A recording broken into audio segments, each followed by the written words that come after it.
Ayun po mga kaibigan. Nandito po tayo ngayon sa papunta po dito sa gubat. Dito po sila nakatira.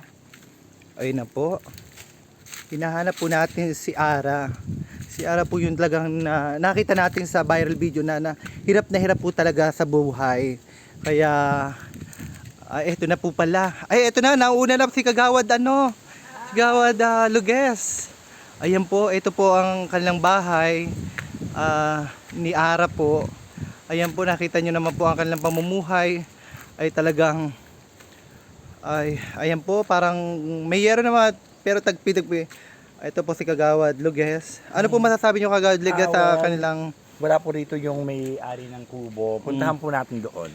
Pwede natin puntahan. Ano bang katayuan nila ngayon? Nakita mo? Ano siya talaga? Is forest of the four. Kailan nyo naman ang kanilang munting tahanan. Saka yung kanyang paliguan, puntahan po natin. Puntahan natin. Ayan po. Susundan po natin si Kagawad.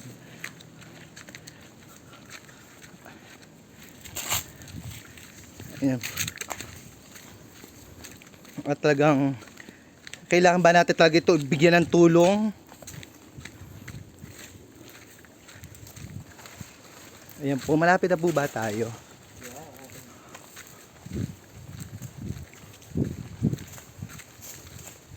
Ayan.